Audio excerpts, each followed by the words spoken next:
Quick disclaimer, while most of these students were in government class, some of them have not had any background information as far as who can actually run for president. Anyone the age of 35 and is American. Actually run for president.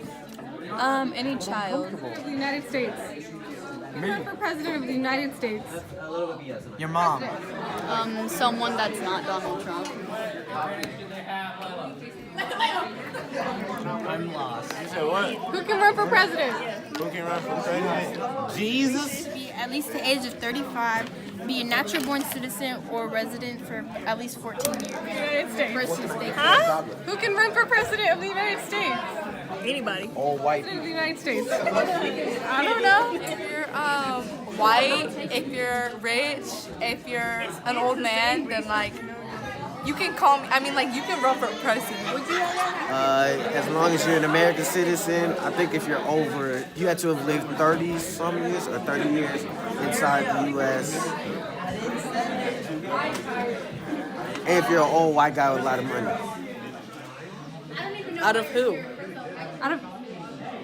Who can run for president of the United States?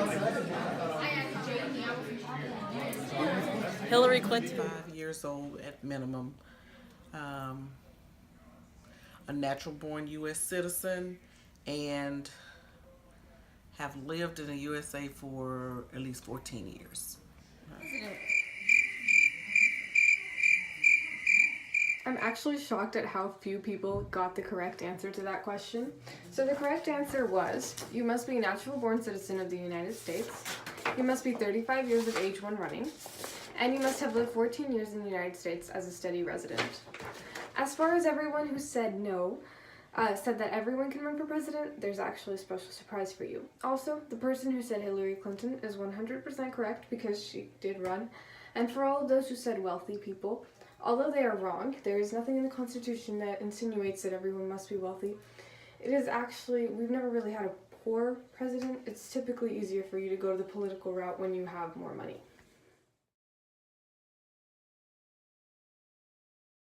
Hi, sir. Are you a natural born citizen of America? Yes, How old are you? I'm 37.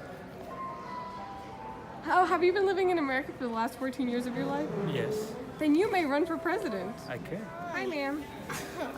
How old are you? I'm 10. So I'm sorry, you can't run for president. Why can't I run for president? Because you're only 10. That doesn't matter. Hi.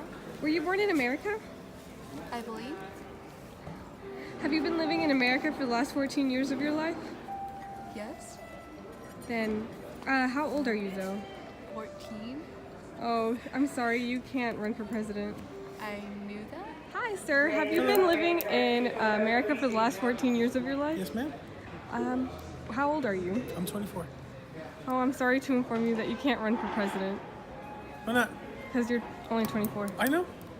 But you have to be at least 35. I know. Hi, ma'am. Okay. Have you been living in America for the last 14 years? Yes, I have. How old are you? I am 41 years old. Were you born in America? I was not. So you may not run for president. Were you born in America? Yes. How old are you? I'm sorry to inform you, but you cannot run for president. Hi, ma'am. Were you born in America? I was. How old are you? I'm 16. Oh, I'm sorry to inform you that you cannot run for president. As you can tell, not very many people of those that I ran into at Rooms to Go that night are actually eligible to run for presidency. However, there was one person who was. So, for those of you who said everyone can run for president, that is very incorrect.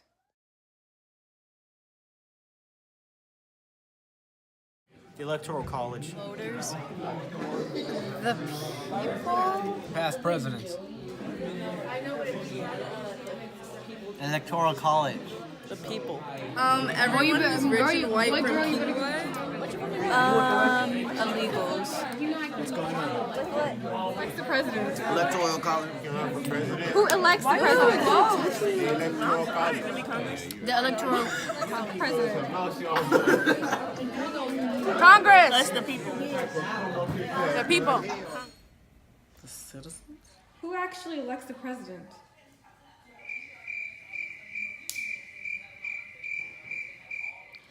After that inquisition with my classmates, not only am I concerned with the fact that they didn't get the question right, I'm also a little worried about the fact that they didn't take the hint where I specifically said that it wasn't the people who elect the president. But in case there was any need for clarification, it is in fact the Electoral College that elects our president.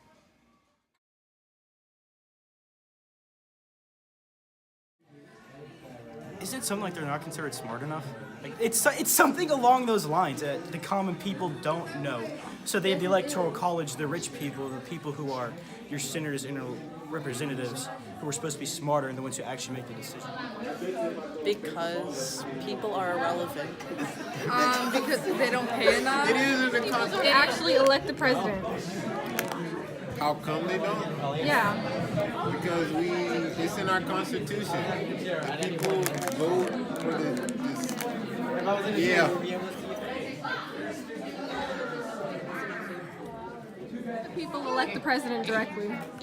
Because they don't care. Because currently our system is set up where you have the Electoral College, which basically determines who wins. I mean, the people will vote, and you have citizens who vote, and you may get may win or not win the popular vote, but the Electoral College is who determines who's the winner. Why don't the people elect the president?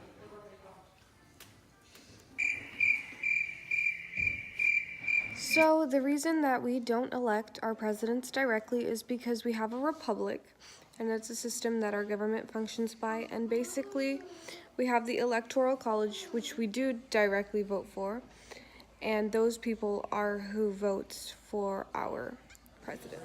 Are you gonna ask the question, Jay? Just like start it. Okay. So the president has the power to veto the Senate, and he also is the commander-in-chief. He commands all our military forces, all of our police forces to protect the people. He could pass or be denied certain laws, new laws. What? Powers. He has powers. Wait, can he like declare war? Command the armed forces. Throw nukes at Japan. I think he can sign bills, I think, and then that gets sent to the Senate to see if it's vetoed or not. You can declare war, I know that. And I think he was right. He is commander-in-chief, I think. He's a commander-in-chief. He's the United States ambassador. And I think he can declare war. Judicial, executive. I don't know. So people can't exactly follow directions, but here are the powers that the president actually does have. So they can receive ambassadors, they convene or adjourn Congress, they can ask for the written opinion from his or her cabinet. So the president currently has a cabinet that they can ask for opinions of. Grant recipients and pardons. They can command the armed forces, and they can sign or veto legislation. Basically, no one followed directions and gave me 3, but there were a few people that did mention vetoing and being the commander-in-chief of the army, so that was good.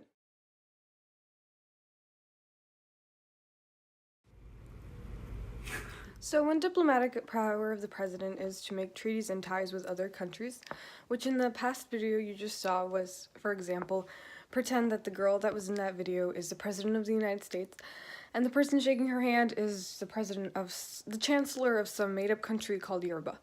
He was making ties with the chancellor of Yoruba.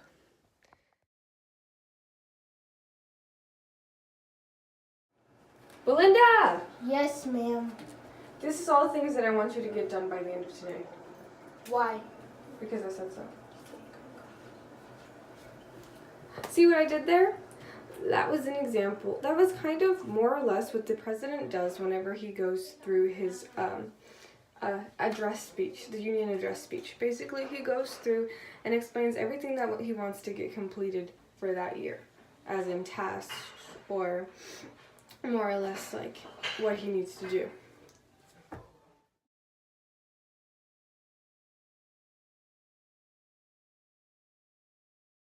So there are 2 types of powers that the president has.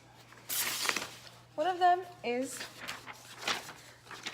delegated powers, And the other one are constitutional powers. Delegated powers are powers that are not directly stated in the Constitution, while constitutional powers are powers that are actually stated in the Constitution. An example of a constitutional power would be the power to have pardons, which is directly stated in the Constitution, and delegated could be the Consumer Product Safety Act, which controls American citizens' businesses.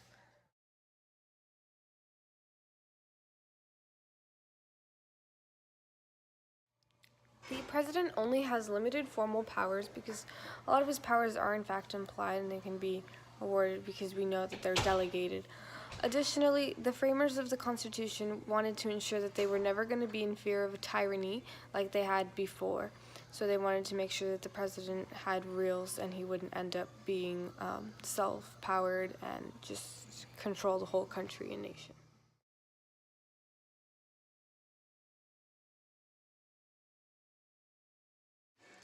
So we have reached the end of our video, and hopefully you are a little bit more informed.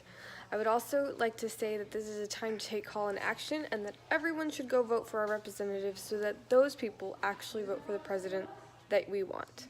Have a great day, everyone!